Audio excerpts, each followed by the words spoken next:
Hello everybody, by request I'm here with my Future Gohan list that I plan on playing when Saiyan Showdown comes out. I was asked for this list and I said I was going to make a list for you. So here we go. It's here on DBS Deck Planet, and if you want to just see the list, I'll make a link down in the bottom for you. I'm not here to hold you hostage, but I do want to discuss why I made these choices, what some of the new cards are, and why I think it benefits the deck greatly. Alright, so if you don't know what the leader does, it's kind of right here. He swings, he draws, he bursts 3 when one of your yellow blockers gets KO'd, in which case you get to draw 2 cards, add life until you get to 6, and flip them over. Or you can awaken old fashioned by getting to 4 less life, where you draw 1, untap 1, and flip them over. Then you get to swing, draw a card, give one your Trunks futures plus 5k, but it has to be a yellow Trunks future, and gets critical for the turn. And then another auto on defense that allows you to untap one of your mono yellow Trunks futures and give it plus 6,000 power for the turn. But you have to negate that skill for the turn. Yellow gets a lot of powerful cards next set, and I just believe this deck is able to abuse these cards a little bit better than most other yellow decks. Not saying it's going to catapult it to be tier 1 or the best yellow deck, but it definitely increases its strength significantly. So let's go over the cards. We're still playing 4 copies of Android 16 Mechanical Partner. Just great tech. You play it, you get the top 5 for your Unison or yellow Android would cost 3 or less. So you can search himself, one of my 5 Unisons, as well as my super combo. Then when you play it or arrest it with a yellow card skill, it gets to restand and gain blocker until the end of your opponent's next turn. So that's also great. So turn 1 you play this, your opponent, if they swing at you, if they just give you the free awaken, you get a bunch of cards and they kind of playing from behind at that point. Next up, we got the slug. This slug right here, of course, plays the other slug. But you play, you draw a card, and you can pay yellow to either play the 3-drop slug or to choose one of your opponent's battle cards and switch it to rest mode. I actually do use the switch to rest mode effect, but again, primarily using it to play this guy right here, Lord Slug Super Namekian, who has Barrier, Bond 2, and the ability to search the 1-drop by discarding it from your hand. But also, if it's in rest mode and that Bond 2 is there, your opponent cannot add cards from their deck to their hand off of non-leader skills. So that also prevents them from being able to search to play any of their cantrips later in the game. Super combos are basically shut off. It's an amazing card, and it has to be answered. What makes this deck so good is that it is able to protect Slug better than most other decks can due to the Trunks engine.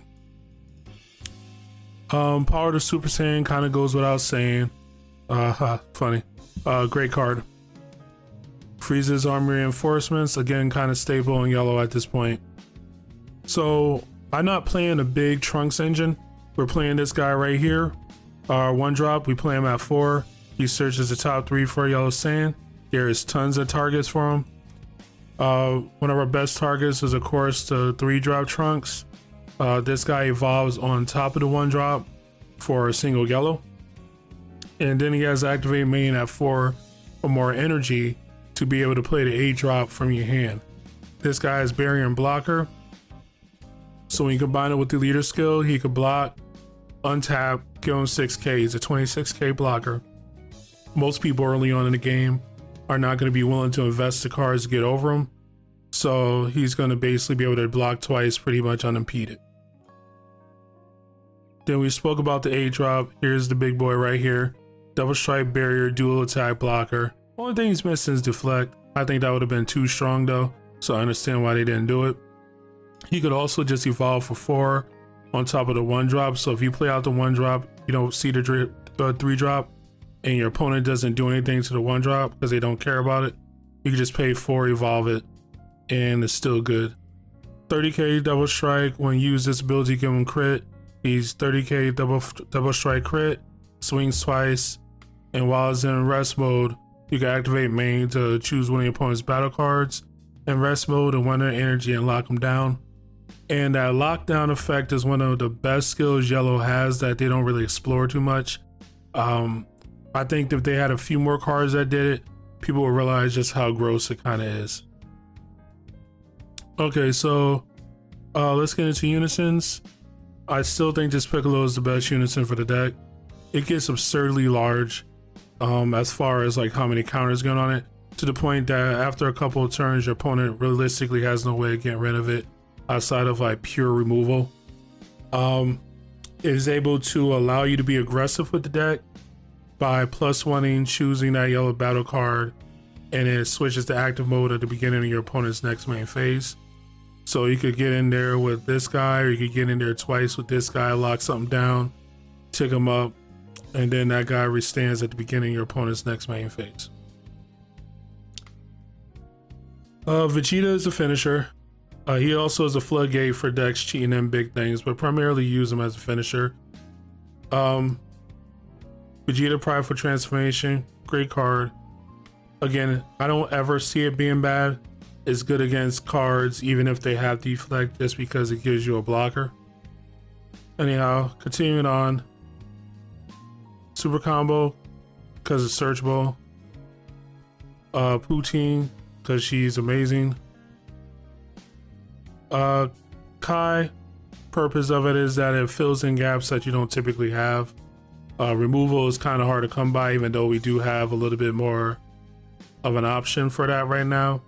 Actually, there's a couple of cards that are great options for it, but next set brings a really great option for it. And Kai is just great, just get rid of everything. All right, on Food Shrouded, because you know you go into later games usually being as offensive as you are, so being able to Food Shrouded with a 8 drop out on the table is usually enough to close out a game. All right, new cards. This is why we're really here. So I'm going to go over these a little bit more carefully because these cards are all great.